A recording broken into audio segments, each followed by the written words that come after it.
Hi friends, इस video में हम कैप्टी ग्लोबल का जो ब्लॉकबस्टर Q1 FY27 का जो रिजल्ट आया है उस रिजल्ट के बारे में इस वीडियो में हम डिस्कस करेंगे।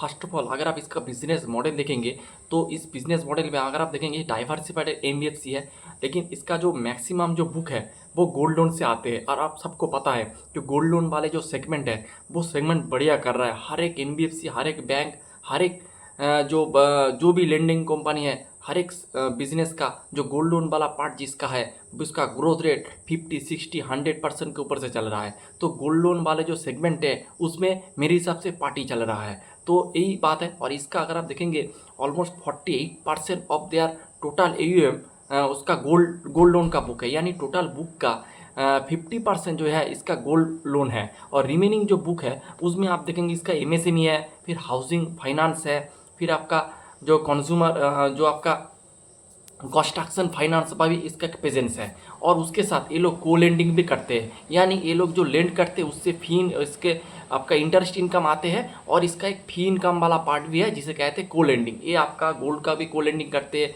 नॉर्मल जो लेंडिंग करते हैं, फिर आपका कार का को लेंडिंग करते हैं। इससे इसका एक फी इनकम वगैरह आता है। मैनेजमेंट का टारगेट था कि हम अपना जो टोटल EUM का 50% हमारा गोल्ड लोन हो जाएगा। अभी इसका परसेंटेज है 48%। तो according to management they are performing. और मैनेजमेंट का गाइडेंस था कि हमारा जो को लेंडिंग वाला जो बुक होगा वो टोटल EUM का 20% यानी 20% होगा। अगर आप करंट सिनेरियो में देखेंगे इसका को लेंडिंग वाला बुक 20% ऑफ टोटल AUM है। तो मैनेजमेंट के गाइडेंस के अनुसार कैप्टी ग्लोबल परफॉर्म कर रहा है। तो ये हो गया आपका मोटा मोटी एक बिजनेस मॉडल। इसके बाद चलते हैं Q1 FY27 का रिजल्ट के बारे में। अगर आप देखें फर्स्ट ऑफ ऑल रिजल्ट बढ़िया आया है। तो इसका EUM growth 62% year on year basis में ग्रो किया है और क्वार्टर ऑन क्वार्टर बेसिस में 10% से। इसका जो टोटल बुक मोटा मोटी 40,000 करोड़ के लगभग आ चुका है। मैनेजमेंट का गाइडेंस है कि हम FY26 के एंड में FY27 के एंड में हमारा जो टोटल बुक हो जाएगा वो 46,000 करोड़ हो जाएगा। और FY28 के एंड में इसका जो बुक होगा वो मोटा मोटी 57,000 करोड़ का हो जाएगा। तो FY27 के एंड में 46,000 और 57,000 after the end of FY28, ये मैनेजमेंट का गाइडेंस था।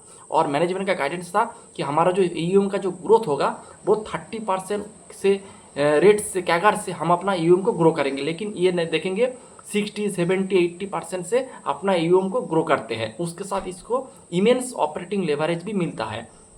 तो ये हो गया इसका EUM वाला पार्ट। अब चलते नेट इंटरेस्ट इनकम। अगर आप इसका नेट इंटरेस्ट इनकम देखेंगे तो 79% से ग्रो किया है, बहुत बढ़िया नंबर है। ऑपरेटिंग प्रॉफिट वो भी 71% से ग्रो किया है। पैट 102% से ग्रो किया है। इसका टोटल पैट अभी हो चुका है 353 करोड़, जो कि बेहतरीन है। फिर कॉस्ट टू इनकम देखेंगे यानी खर्चा वो भी घटा है, 46% था Q1 ऑफ FY26 में, अभी हो चुका है 44%। तो इधर भी इम्प्रूवमेंट है। फिर GNP का नंबर अगर आप देखेंगे तो GNP का नंबर Q1Q बेसिस पे थोड़ा इंक्रीज हुआ है, उतना भी नहीं, आपका 20 बेसिस पॉइंट का इंप्रूवमेंट हुआ है। इसका रीज़न हम कॉन कॉल वाले पार्ट में देखेंगे मैनेजमेंट क्या बोलता है। लेकिन मेरे हिसाब से इसका जो कंज्यूमर कंस्ट्रक्शन फाइनेंस वाला जो बुक है उसमें आप थोड़ा GNP का नंबर बढ़ गया है। उसी बेसिस से मेरे को लगता है कि इसका ओवरऑल GNPA में थोड़ा इफेक्ट आया है। और इसका नेट NPA 1% था Q1 ऑफ FY26 में, अभी हो चुका है 0.6%। और Q4 में था 0.5%। तो एसेट क्वालिटी एकदम ठीक ठाक है। ईयर ऑन ईयर बेसिस में बहुत अच्छा खासा इंप्रूवमेंट भी हुआ है। फिर इसका हम ROE देखेंगे यानी रिटर्न ऑन एसेट 3.2 से बढ़कर हो चुका है 4.1%। तो मैनेजमेंट का जो गाइडेंस है उसके अनुसार परफॉर्म कर रहा है। क्वार्टर ऑन क्वार्टर बेसिस में भी इंप्रूवमेंट है, ईयर ऑन ईयर बेसिस में भी इंप्रूवमेंट है। ROE का नंबर अगर आप देखेंगे 13 से बढ़कर हो चुका है 19%, Q4 में था 16%। तो ROE भी यानी प्रॉफिटेबिलिटी को जो मेट्रिक्स होता है वो क्वार्टर ऑन क्वार्टर भी इंप्रूव हुआ है। ROE year on year basis में भी बहुत अच्छा खासा इंप्रूवमेंट है। फिर अगर आप इसका AUM का मिक्स देखेंगे तो 48% जो मैनेजमेंट का गाइडेंस है 50%, वो 48% इसका आ रहा है गोल्ड से, MSME से 17%, हाउसिंग से 19% और कंज्यूमर फाइनेंस से 15% से, कंज्यूमर फाइनेंस कंस्ट्रक्शन फाइनेंस से 15% का इसका टोटल बुक का परसेंटेज है। और इसका को लेंडिंग बुक से ऑलमोस्ट 20% इसका टोटल बुक का कंट्रीब्यूशन है। उसके बाद अगर आप सेगमेंट वाइज रेवेन्यू इसका ग्रोथ देखेंगे, गोल्ड वाला सेगमेंट 110% से ग्रो किया है। इसका जो टोटल जो ग्रोथ है 62% का, इसका मेजोरिटी अगर आप कंट्रीब्यूशन देखेंगे जो गोल्ड बुक का जो इन्हांसमेंट, यानी गोल्ड बुक इतना तेजी से ग्रो कर रहा है कि ओवरऑल बुक को ये ग्रो कर रहा है। तो आपको ये चीज़, एक चीज़ आपको ध्यान में रखना चाहिए कि आपका गोल्ड का जो बुक है उसको आपको ध्यान से देखना है। अगर गोल्ड का प्राइस बहुत नीचे लेवल पे आ जाए या फिर इस तरह का कोई प्रॉब्लम आ जाए तो इसका गोल्ड वाले बुक का जो ग्रोथ है वो थोड़ा घट सकता है। लेकिन अभी भी जो सिनारियो चल रहा है उस हिसाब से गोल्ड वाला बुक बेहतरीन कर रहा है। और उसका अगर आप गोल्ड का, इस सिर्फ आपका ग्रोथ नहीं, इसका अगर आप जो फंडामेंटल जो कोर पिलर होता है गोल्ड लोन का वो भी बेहतरीन हो रहा है। अगर आप देखेंगे इसका वॉल्यूम, यानी जो टॉन्स में, यानी कितना केजी गोल्ड आपका Q1 में आपके पास था, अभी कितना है, कितना गोल्ड के ऊपर आपने लोन डिस्बर्स किया है। अगर आप इसका नंबर देखेंगे, वॉल्यूम भी 16 टन से बढ़कर हो चुका है 20 टन, 20.2 टन, यानी ऑलमोस्ट वॉल्यूम में भी 25% का ग्रोथ है। और क्वार्टर ऑन क्वार्टर बेसिस में भी इंप्रूवमेंट है इसका टोनेज सेगमेंट में। और इसका अगर लोन टू वैल्यू देखेंगे वो भी 70% है। आरबीआई का गाइडेंस है मोटा मोटी आप 75, अगर आप लोन का अमाउंट थोड़ा ज़्यादा होगा, 5 लाख के ऊपर होगा, तो आपका जो LTV है उसका लिमिट है आरबीआई की तरफ से 75%। तो जो आरबीआई का जो गाइडेंस है उससे बिलो लेवल पे ये ट्रेड कर रहा है, बहुत ही अच्छी बात है। फिर इसका MSME वाला सेगमेंट 23% से ग्रो किया है, वो भी ठीक है। हाउसिंग वाला सेगमेंट 42% से ग्रो किया है। कंस्ट्रक्शन फाइनेंस वाला सेगमेंट 40% से ग्रो किया है। लेकिन मैंने पहले ही बताया इसका जो कंस्ट्रक्शन वाला जो सेगमेंट है उसमें थोड़ा बहुत डेलिक्वेंसी आया है। अगर आप उसका GNPA नेट ईएमआई का नंबर देखेंगे या फिर क्रेडिट कॉस्ट का नंबर देखेंगे, थोड़ा हाइक हुआ है। इसके वजह से आप देखेंगे ओवरऑल GNPA में थोड़ा प्रेशर आया है। लेकिन इसके ऊपर जो पूरा क्लियरिटी जब कॉल होगा 29 जुलाई को, तब आपको इसके बारे में डिटेल में पता चल जाएगा। तो ये हो गया। फिर ब्रांच एडिशन अगर आप देखेंगे तो ये रैपिडली अपना ब्रांच एडिशन कर रहा है। ऑलमोस्ट इसके पास 1433 इस टोटल ब्रांच है, इनमें से ऑलमोस्ट 1000 जो है इसका गोल्ड लोन का ब्रांचेस है। फिर इसका अगर आप क्रेडिट कॉस्ट देखेंगे वो भी मोटा मोटी इंप्रूवमेंट है, आपका 1.6 से घटकर हो चुका है 0.7। लेकिन Q-on-Q बेसिस में थोड़ा बड़ा है, तो उतना ज़्यादा नहीं, 1 पॉइंट का, यानी 10 बेसिस पॉइंट ग्रोथ है, ग्रो किया है, लेकिन उतना ज़्यादा नहीं है, मोटा मोटी ठीक है।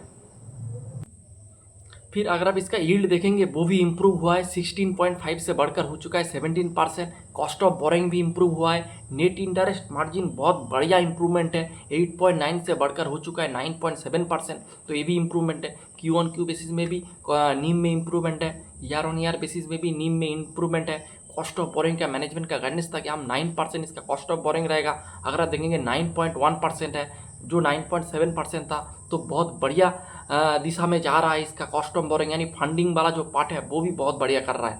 फिर क्रेडिट कॉस्ट के बारे में मैंने बता दिया। और उसके साथ अगर आप देखेंगे तो मोटा मोटी यही नंबर है, ROE सब कुछ सही दिशा में जा रहा है। ओवरऑल एक blockbuster set of number Capri global ने प्रेजेंट किया है। अगर आप इसका वैल्यूएशन कैलकुलेट करेंगे तो 3 टू प्राइस टू बुक में, यानी 3 के प्राइस टू बुक में ये कैप्री ग्लोबल ये बिजनेस आपको मिल जाएगा, जिसका ग्रोथ 50, 60, 70% से चल रहा है। मैनेजमेंट का गाइडेंस है कि हम मोटा मोटी 30% से अपना AUM को ग्रो करेंगे, लेकिन मैनेजमेंट के गाइडेंस के बहुत अच्छा खासा परफॉर्मेंस का चल रहा है। मैनेजमेंट का गाइडेंस है कि हम अपना AUM को जो 46,000 कर देंगे FY27 के एंड में। मेरे हिसाब से मैनेजमेंट आगे आके इस गाइडेंस को भी बढ़ा सकते हैं। और FY28 का गाइडेंस है 57,000 करोड़ का AUM बना लेंगे FY28 के एंड में। देखते हैं कैसे क्या होता है, लेकिन मेरे को लगता है मैनेजमेंट आके FY27 का गाइडेंस को चेंज कर सकते हैं, यानी थोड़ा ऊपर की दिशा में लेके जा सकता है। ओवरऑल बढ़िया नंबर है। सिर्फ एक चीज़ आपको देखना है, जो कंस्ट्रक्शन फाइनेंस वाला जो पार्ट है उसमें थोड़ा आपका GNPA का नंबर थोड़ा बड़ा है, ये एक पॉइंट है जो आपको देखना है। अदरवाइज रिजल्ट एकदम बढ़िया है, सुपर डुपर हिट नंबर है। बहुत बढ़िया बिजनेस है। मैंने ऑलमोस्ट 8-10 वीडियो इसके ऊपर मैंने ऑलरेडी कर दिया है, तो आप भी इस बिजनेस को देख सकते हो। उसके साथ आपको गोल्ड का प्राइस भी ट्रैक करना है। यही था आज का video. Hope you like the video. Thanks for watching.